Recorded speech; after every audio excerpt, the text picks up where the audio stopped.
I believe deep in my soul that in life, we have to make it better for others. Know that I am part of the policy making to shape the future of future generations. See the future of where we're going. I love this city.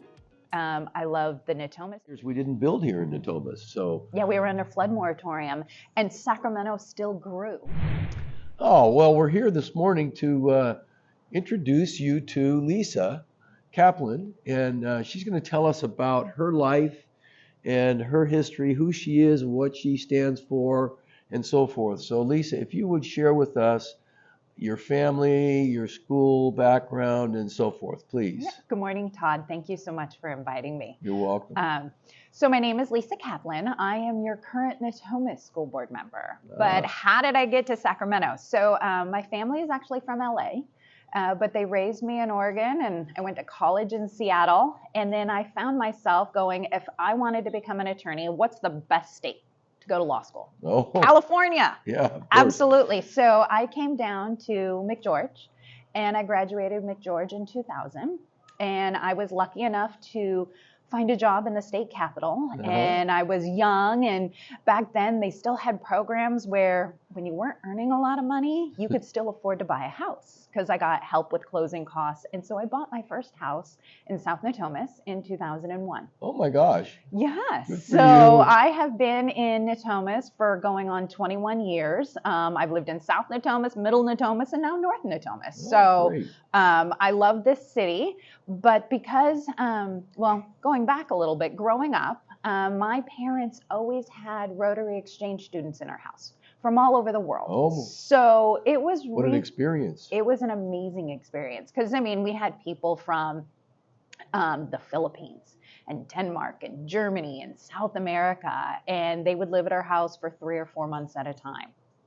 So I got the opportunity my junior year in high school to become a Rotary Exchange student. Okay. So I spent my junior year in Sweden.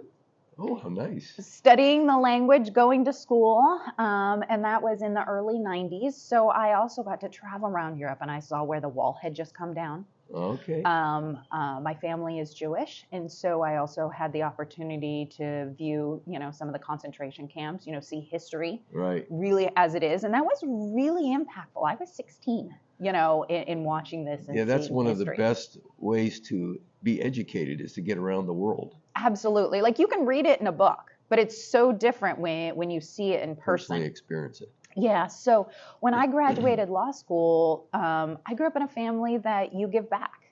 Like, my parents are not college educated, but it was always, how can we help others? So that was instilled in me. And so I was like, I'm joining Rotary. So I got involved in Natomas Rotary. Oh, okay. Because I believe in doing good. Yeah. I believe deep in my soul that in life, we have to make it better for others.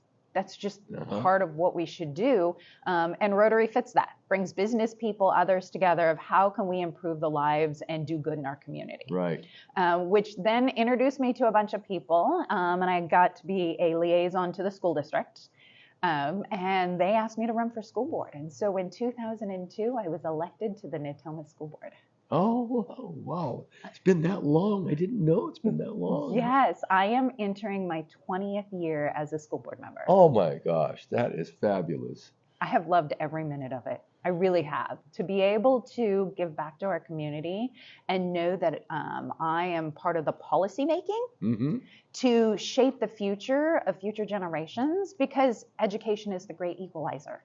So what do you think are some of your best accomplishments as a school board member for the Natomas Unified School District, Lisa? So I am really proud of, if you look, Natomas Unified basically has one of the highest graduation rates in Sacramento County, and graduation rates for those of closing the achievement gap. So our African American students and our Latino students are almost graduating at the same rate of everybody else. Oh, that's great. And we have more than tripled our college going rate. Oh, how nice. So our children are graduating more college and career ready. So not only do they have opportunities, which is called A through G. So they're more A through G compliant, which they can get into our colleges, but we've expanded our career technical opportunities. You know, we have media pathways. Okay. We Yes, have you do. We have health pathways, which is at Natomas High School, where we are building a health clinic for the community, so our students will get real life experience. Oh my God. We have a public safety pathway, which is both police and fire, which we have a police officer and a firefighter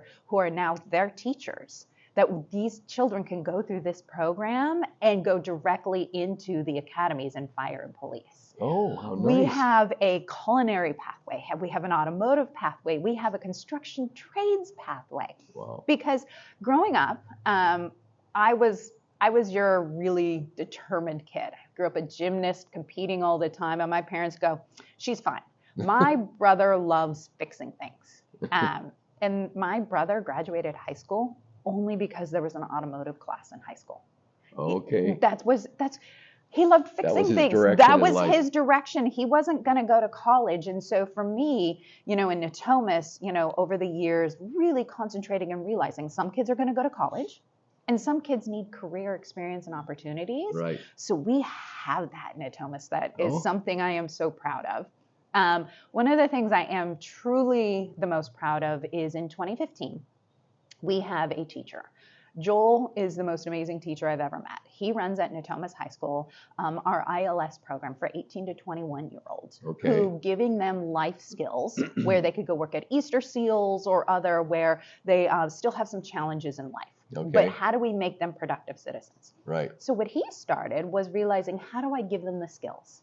And so he started training and teaching his students, and they were passing the food safety handler certificate. So they could work at restaurants or the ball field or King's. Yeah. And then all of a sudden that turned into, he wanted to do something to honor his son who had passed away. And we created Joey's Food Locker. I've heard of Joey's Food Locker. Yes. So Joey's Food Locker was born out of Joel wanting to do something good for the community, but also give his students life skills. So we opened it in Natomas Unified. He came to me with the idea, and I was like, I'm all in. Yeah. Because it's doing something for the community and the students. I mean, win-win. And it first started out, when you think about it, the first Friday or the last Friday of every month. So families could come in. You know, we just need your name and your zip code. You don't need to qualify, and we'd give you a bag of food. So it started asking with the community, don't donate to Joey's Food Locker. Right. You know, a couple of years went by, and we started the holiday turkey drive. And we partnered with several real estate agents who would donate turkeys, and then people could come through and get turkeys. Okay. And then Joel came to me and said, well, we have a fair amount of foster and unhoused kids. Right. And I said, well, let's start a toy drive. So then we started a toy drive, so that asking community members and others and local businesses to donate so that families can come in and pick an unwrapped toy. So Joey's Food Locker grew from just being able to provide a little bit of food for people and so on and so forth, all the way to the point of becoming a toy drive and a Thanksgiving turkey drive, et cetera. Et cetera. And here's why I'm so proud. During the pandemic, before it hit, we were doing twice a month. And we were maybe 300 to 500 families feeding a month, which is still a lot. Yeah. Pandemic hit, and we were able to coordinate with the Sacramento Food Bank and the federal government, such that now Joey's Food Locker is a Sacramento Food Bank hub, official recognized, one of 6 in the city. Oh, wow. And, but this is the part that breaks my heart. We're still feeding approximately 1,500 families a week that are coming through Joey's Food Locker that are food insecure. Oh my gosh, that's a lot of families to be feeding, so that's very, very productive. Yes. I have a question for you. You know, part of the Unified School District of Natomas was the real big need for an additional school over here in this North Natomas area, and the kids were being housed in, you know, rough temporary facilities, and then all of a sudden, I understand you were a big part of the Paso Verde school, the brand new school that we have right here in the neighborhood now, that I'm sure it was a big process. Can you explain to us, you know, how you went about getting everybody involved in building that school. I'm sure it was a lot of work. Yes, as you know, because we met in 2005, way back in the day when we were looking at what are potential sites for this Northwest area, because we know at some point we're going to need a school. So we had a piece of land that is, just actually out of the city limits. It's in county area. Yeah. And it came about that about 2015, it was time to start to build a school. So we actually looked at land of where would be a good place to build and ultimately settled on where the land Paso Verde is. But it presents challenges because it's county land, but it is right at the city limits. So we had to collaborate. It meant we had to collaborate with the city and we had to collaborate with the county because we had to get water and infrastructure. Sometimes you just see a school go up, but all the ground planning is huge. And plus we had to be mindful because it is right next to protected areas. Right. So it was a delicate balance of working with everybody to making sure that we can coordinate it. And we have such a wonderful community, and Paso Verde parents are very passionate and very involved because it took 3 years to get it constructed, which meant that our students were housed in temporary portables on the MP3 campus until it could get constructed. And, each delay meant, oh my gosh, we might have to stay there longer. And we had 400 kids on like 6 acres. I know that well. Yes. My daughter started kindergarten there. So I truly understand. But it was through absolute teamwork that we were able to get this done, of coordinating with the city, the county, and the parents advocating at each level of the way to make sure we got water and infrastructure. And then thank you to the wonderful Natomas community who has always been supportive of Natomas Unified passing bonds. We had bond money to be able to afford the construction of it because we've been very mindful of our taxpayer dollars. So pandemic hit. And boy, that added more challenges. It made it even more difficult. It did, but we were able to reopen the school right at the time we were able to basically allow kids temporarily, like half-time back on campus. Okay. So in March, about 2021, our kids, the brand new school opened, which is 20 acres, but we've constructed on 14. And we have some mitigation measures where it's actually where we've allowed open space so that we are integrating into the open space in the community. But it is a K-8 for 1,000 kids, up to 1,000 kids. And it is just an amazing campus that I am so proud to have helped make that happen so that our community has a school that they can walk to.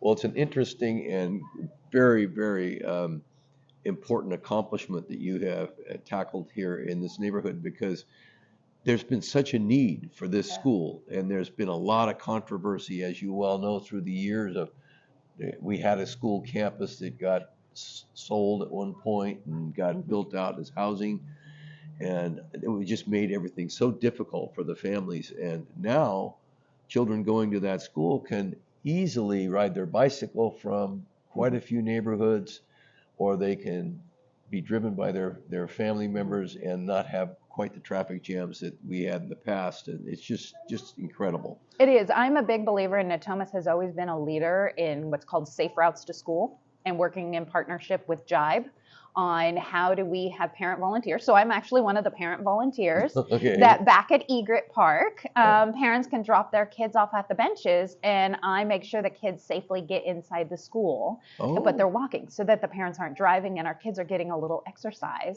But each one of our schools in Natomas has what's called a Jibe Walk to School coordinator and volunteer, and I just happen to be one of them. So for me, I love this. I mean, we've done so many great things working in collaboration and partnership. And this community definitely needed it. But what sometimes people don't understand when we're looking at building schools, the state has these whole host of rules and regulations. And that's part of what I actually do because I'm an attorney. So I work with school districts, architects, construction companies on accessing state funding for construction and helping build schools. So for me, this is a process I'm very familiar with. And when we looked at buying that land that the city had set aside for us, we actually found that a gas line runs underneath it. Oh my gosh. So there was no way that the school district was going to do that. We'd have to build a blast wall. Would you want your child going to a school that has a blast wall to keep it safe? A blast wall? No, Like, I don't think so. no. Yeah. And so unfortunately, that was really hard why we didn't get a school here earlier, because we had to look at and do our due diligence and found that out. But that's the experience I have. Yeah, very good. Well, I remember the history about the piece of property that was purchased. It really wasn't going to work out. And then all of a sudden, Paso Verde School found a spot Yeah. thanks to you and your team of people that you worked with. And I can't imagine the amount of challenges that you ran into, particularly from a planning standpoint and all the issues that you have to deal with, and funding. Yeah. So, those things are amazing. It's not a small amount. Well, and it's something that we needed in this neighborhood for almost 14 to 16 years, and nobody seemed to be able to accomplish that task until you came along and really took it under your wings as being the most important thing. And so I'm really pleased that you were able to accomplish this, and I'm sure I know people in the neighborhood love that school. Absolutely, and I will always say teamwork. Yeah. It is never an I, it's a we that makes things happen. Yes. To get it done. I'm happy to be, the silent leader and everybody pushing together to get it done. Yeah, very good. Well, you've accomplished a lot as a Natomas board member. Thank you. And for me, so many years, I didn't realize it'd been as many as 20 years. And I would imagine at this point in your life, you're probably ready to move on and do something different. Can you share with us what your new plans are? My new adventure? Yes. So I love being a Natomas school board member. I have a kindergartner and third grader, and I really see the future of where we're going. I love the city. I love the Natomas area. And the opportunity has arose that our District 1 City Council seat is open. Ooh, how nice is that? So I've announced that I am running for Sacramento City Council District 1, which is up for election this June 7th. Oh my gosh. Now, how do you think about that? Lisa's going to be running for city council member. Who else would we want to have in somebody who knows this city as well as she does? I think that's just absolutely fabulous. Thank you. Well, and you look at it, Sacramento's at a critical juncture right now. We've got the pandemic. Small businesses are struggling. We don't have enough housing. Housing costs are really expensive. We've got the unhoused and homeless problem. The city's really going to need, and on council, there's 8 council members and the mayor. So to get anything done, again, it's not an I, right? It's a we. Yeah. And so how do we work together to solve those? But by electing me, I come with a set-in. I've worked at the Capitol, so I understand policymaking. I've got 20 years of budget experience with Natomas Unified and dealing with the hard times because I was elected when we had to make cuts. And when you look at problem solving, how do you solve the problems of getting the city, the county, and the school district all to work together to solve the infrastructure and get Paso Verde built? Oh, yeah. And then we have a history of collaborating with the city. The new aquatic center that's about ready to open, nobody realizes Natomas Unified gave $10 million to make that happen. Oh my That's God. a joint partnership between the city and the school district because it'll be a place where we'll have a competitive swim pool, a dive board. Our kids can play water polo. Oh, how nice. So not just South Natomas, which has a pool, but now North Natomas for our kids connected to Intercom High School. We'll have that. And what people don't realize is Natomas is a leader in collaboration, which I'm going to bring to the city council. One of my first votes was the construction of Intercom High School. But that was done in partnership with the Sacramento Public Library, Los Rios Community College, and Intercom. Yes. And so community investment in our schools is huge. How do you bring the community together? That type of investment. And that's what I am bringing to the city council. So one of the things that I've discovered about you is that you are incredibly good at working together with people. You've accomplished so much, and I've watched the Unified School District change through the years, and I know a lot of it had to do with your input and your ability to work with folks and, like you say, collaborate amongst people. And the accomplishments of Natomas Unified School District show very well for who you are, what you are, and how you might be able to lead our city into the new era. So I support you. That is such a humble compliment for me that I am grateful. because you are a leader in the real estate industry and you have lived in this area for a long time.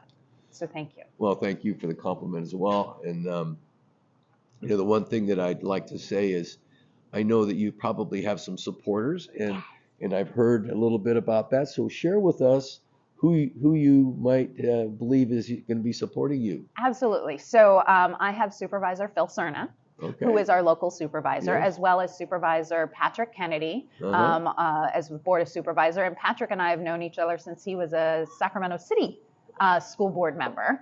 So, because part of collaboration, I have the support of local council members, Eric Guerra, which we were actually in the Capitol together 20 years ago. So I believe in long-term, relationships, as well as council member Rick Jennings, who I also knew when he was on the Sacramento School District as a school board member. So not just only Sacramento support. I think as you look at when you come into the city, it's not just Sacramento, we're a region.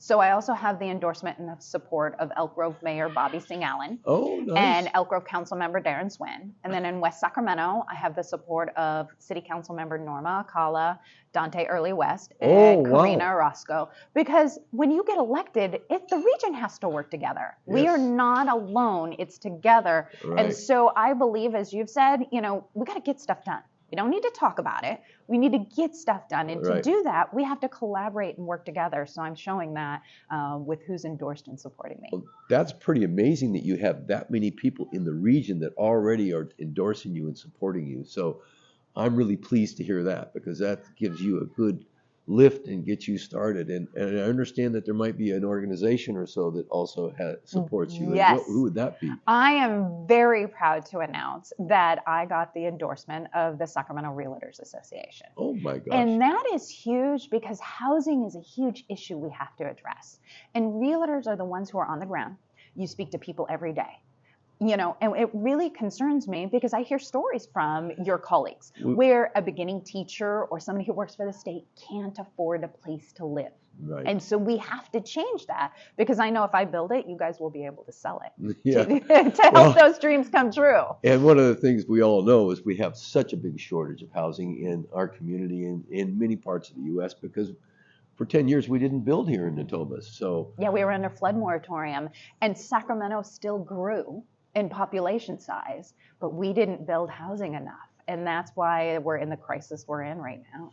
Well, being a real estate agent, I'm really proud to know that she's being supported by our organization. So, that's another big lift for you in this process. And share with us the timing and some of the things that those of us who follow you would like to be able to assist you. What can we do to help? Absolutely. So first and foremost, come and join my team. You've endorsed me, Philip. Thank you. You're welcome. Endorsements go a long ways. Being able for me to show people that I have somebody of your experience and knowledge in the community supporting me may have other people who want to support me. I have to get out and start knocking on doors. So if you like walking and exercise, come join. Every Saturday and Sunday, we'll be talking to voters about why they should support me. And then, of course, it comes down to I have to ask for money. Unfortunately, running a campaign is not free. It's not free. It is not free. So I have to humble myself and say, do you believe in me, and would you be willing to donate for me? So in reality, and there's so many ways. And if you don't like exercise, I can give you a list of people to call. And so people can sit from the comfort of their home, especially during COVID, and call people and say, will you vote for Lisa? Because the election is June 7th. Everything is going to be via absentee ballot, which those are going to come out in May. So I have to reach out to voters to say, please get to know me. And please vote for me.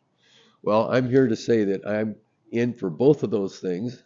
We will financially support you, and we'll also support you with some physical attributes, walking and knocking or calling and so forth. I also have a team, and I'll ask my team to support you as well. So we're looking forward to having somebody of your caliber sitting on the board and helping this city grow in the right direction. I am humbled with your support, and I look forward to getting things done for the city. Yeah, I know you do, because you get things done. You can depend on Lisa. She does get things done. So let's all team up behind her, try and help her through this process. And anybody who would like to contact me, I'm Philip Todd, and ask what you can do to help her, you're welcome to find me online and give me a call, send me an email, and we'll support Lisa as she works through the process of becoming the new city council member. Thank you, Philip. All right. I appreciate it. Thank you for watching, and we appreciate the opportunity. Absolutely. Do you have anything last to say? Thank you. Thank you for everybody who has supported me. And if you want to find out more information, you can go online to my website, which is Kaplan 4 Council. So Kaplan, like the college, KAPLAN 4 council.com. And you can find me under that same handle on Instagram and Facebook. Thank you so much.